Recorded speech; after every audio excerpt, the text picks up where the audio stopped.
Bismillahirrahmanirrahim. Assalamualaikum warahmatullahi wabarakatuh. Pada hari ini kita masih tetap mempelajari tentang energi alternatif.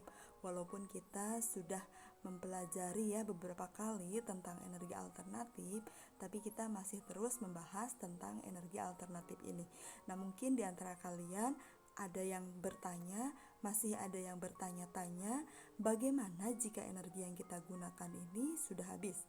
Atau adakah energi untuk menggantikan energi yang kita gunakan sehari-hari ini? Nah, coba kita lihat ya. Sumber energi yang berasal dari minyak bumi dan gas merupakan sumber energi yang tidak dapat diperbaharui. Sumber energi ini memiliki ketersediaan yang terbatas dan suatu saat tentu saja akan habis. Nah, tentu saja manusia memerlukan sumber energi lain atau energi alternatif untuk memenuhi kebutuhannya. Sumber energi alternatif berasal dari sumber energi yang dapat diperbaharui. Contohnya sinar matahari, angin, air, panas bumi, gelombang laut, dan bio. Nah kita sudah tahu ya, sumber energi alternatif merupakan sumber energi yang bukan sumber energi tradisional atau konvensional. Nah, sumber energi tradisional atau konvensional ini adalah bahan bakar fosil seperti batu bara, minyak, dan gas alam. Sumber energi alternatif yang dikembangkan saat ini memanfaatkan sumber energi yang tersedia di alam dan tidak akan habis, yaitu seperti matahari, angin, air, dan panas bumi. Nah, coba kita lihat. Yang pertama adalah matahari. Matahari merupakan sumber energi utama di bumi. Hampir semua energi yang berada di bumi berasal dari matahari. Energi panas yang dihasilkan dapat digunakan untuk memanaskan ruangan, memanaskan air, menjemur pakaian, dan keperluan yang lainnya. Kemudian yang kedua adalah angin. Angin adalah gerakan udara di permukaan bumi yang terjadi karena tekanan udara. Angin telah dimanfaatkan sejak dulu sebagai sumber energi pada perahu layar dan kincir angin tradisional. Oh ya, untuk setiap energi seperti matahari, angin ini tentu saja akan kita gunakan, bisa kita gunakan setelah diubah menjadi energi listrik ya. Nah, kalian tentu saja pernah mempelajari tentang hal ini ya. Kemudian yang ketiga adalah air ya. Air yang deras merupakan sumber energi gerak. Energi itu biasa dimanfaatkan sebagai pembangkit tenaga listrik. Oleh karena itu, di PLTA atau pembangkit listrik tenaga air dibuat bendungan air di tempat yang tinggi. Air yang di bendung tersebut kemudian dialirkan menurun sehingga akan mengalir seperti air terjun yang deras. Kemudian yang selanjutnya adalah dari panas bumi. Energi panas bumi atau biasa disebut energi geotermal merupakan energi yang berasal dari panas yang disimpan di bawah permukaan bumi. Pusat bumi terbentuk dari lapisan batuan yang sangat panas. Hal itu menunjukkan bahwa bumi merupakan sumber energi panas yang sangat besar. Nah, dan untuk negara kita, negara Indonesia, banyak sekali terdapat pegunungan, gunung berapi ya. Nah, tentu saja menghasilkan banyak panas bumi ya. Walaupun untuk saat ini dalam pemakaiannya, dalam pemanfaatannya belum banyak atau belum optimal ya. Nah, yang kemudian yang selanjutnya adalah gelombang air laut. Gelombang air laut saat memecah di pantai menghasilkan banyak energi. Energi ini dapat diubah menjadi energi listrik tentu saja ya.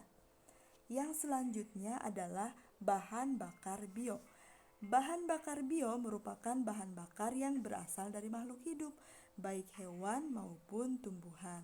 Nah, bahan bakar bio yang berasal dari tumbuhan ini Di antaranya tumbuhan berbiji yang mengandung minyak ya, seperti bunga matahari, jarak, kelapa sawit, kacang tanah, dan kedelai. Bahan bakar tersebut kita kenal sebagai biodiesel ya, jadi itu namanya biodiesel. Nah, sekarang kita lihat ya bahwa biodiesel ini dapat digunakan untuk menggantikan solar. Nah, kemudian tumbuhan yang lain seperti singkong, ubi, jagung, dan sagu dapat diubah menjadi bioetanol. Nah, bioetanol dapat menggantikan bensin ataupun premium. Kemudian ada lagi bahan bakar bio yang berasal dari kotoran ternak. Bahan bakar tersebut dikenal sebagai biogas. Nah, kotoran ternak itu dimasukkan ke dalam ruangan bawah tanah atau ke dalam lubang. Nah, selain itu, bahan bakar ini dapat juga dimanfaatkan untuk bahan bakar kendaraan bermotor.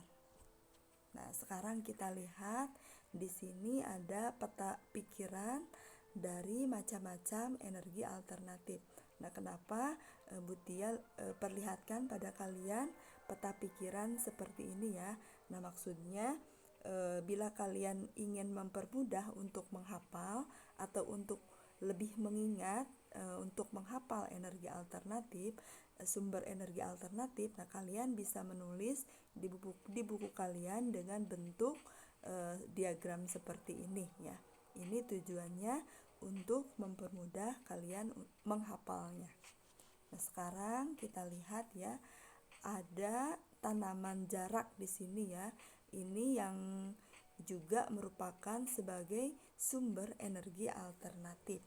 Nah, kita sudah tahu ya atau mungkin pernah mendengar bahwa minyak jarak mulai dikenal sebagai sumber energi alternatif biodiesel. Nah, biodiesel ini dihasilkan dari minyak yang diperoleh dari tanaman jarak yang banyak tumbuh di daerah tropis seperti di Indonesia ini ya. Nah, minyak jarak dari biji tanaman pagar ini mempunyai potensi untuk dikembangkan sebagai tanaman penghasil minyak, pengganti bahan bakar minyak bumi. Karena memiliki beberapa keunggulan, salah satu keunggulan minyak jarak adalah tanaman ini mudah dibudidayakan, sehingga dapat menjamin ketersediaan bahan mentahnya. Proses pengolahannya cukup sederhana ya, sehingga mudah dilakukan oleh masyarakat umum, tidak memerlukan teknologi yang tinggi, sehingga biaya investasinya terbilang murah ya. Nah, kemudian minyak jarak juga dimanfaatkan untuk minyak rambut dan minyak pijat. Nah, kemasan minyak jarak dibuat lebih praktis sehingga memudahkan bagi penggunanya. Nah, minyak jarak dapat ditemui di pasar-pasar modern atau di warung. Pemanfaatan minyak jarak ini telah memberikan kesempatan yang baik dalam bidang pekerjaan. Nah, saat penanaman pohon jarak sampai panen dibutuhkan tenaga. Begitu pula saat tanaman diolah menjadi minyak, tentunya membutuhkan para ahli untuk membuatnya. Belum lagi kemasan yang menarik, pasti dibutuhkan tangan-tangan terampil untuk mengemasnya. Nah, itulah mengenai minyak jarak ya yang digunakan sebagai sumber energi alternatif. Nah, kemudian untuk tugasnya silahkan kalian buka bukunya yang halaman 65 dan halaman 66.